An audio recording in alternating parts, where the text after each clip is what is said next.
establishing a great solid working relationship with your AD from the seat of an FAR. I've had two phenomenal FARs in my career, one at Rutgers University, Tom Stevens, and now here at New Jersey City University, Wanda Rutledge. It begins with the relationship. It begins with setting aside weekly conversations, if not monthly conversations with your FAR to ensure that you are on the same page when it comes to the academic performance of a student athlete, comes to the policy procedures that you have within your athletic administration. And then second and thirdly, I would say in terms of the long-term planning and preparation, when you have all the different dynamics with multiple sport programs, multiple things that are taking place on campus, off campus, the FAR may not be involved with all the details, but creating a place and an environment where there's a lot of connectivity, communication taking place is a great starting point.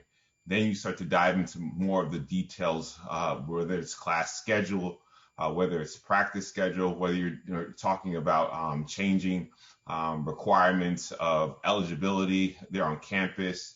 Those are other things that will begin to continue the conversation when you establish a good, solid weekly or monthly communication. And we're living in a time where compliance and eligibility and making sure the student athlete is in the best position to compete and play in the sport that they love. And so one of my suggestions for any AD and FAR is during the down months in the summer, it's a great opportunity for you to revisit your compliance and have your compliance officer or your liaison in on that meeting to talk about what took place this past year, what were some areas where we could potentially improve upon in the communication. But then from the NCAA standpoint, were there any rules from convention that were going to be adopted come the new fiscal cycle or the new calendar cycle so that we're all in lockstep together? And then what's going to be our communication plan out to the head coaches and then also eventually to the student athletes? Those are the things that I think are great tools to continue to put in practice so that we're all on the same page when it comes to disseminating of the information and then most importantly, the implementation of all the new rules changes. I think for FARs, one of the best places to begin to establish a great rapport and get a better understanding of an athletic department is to be a part of the search committees. Typically on a year-to-year or a really year after year, there's an opportunity where an athletic department is looking to grow, expand, and you will have a chance to maybe sit on a search committee, whether it's for a head coach or administrator. This is a great time where you will be able to have a true understanding of the operations of how an athletic department functions. And then you'll be sitting on the committee with other staff members, other athletic administrators that can provide their thought process. And I think most importantly, your opinion it matters. It's valued. It's needed. There's a level of synergy within an institution where you have the academic liaison, the FAR, and the athletic administration working in unison. You typically see those universities and institutions thriving. And so search committees are a great point where once you've hired that excellent candidate and they're not working, there's a working relationship that's already been established prior to them even coming onto campus.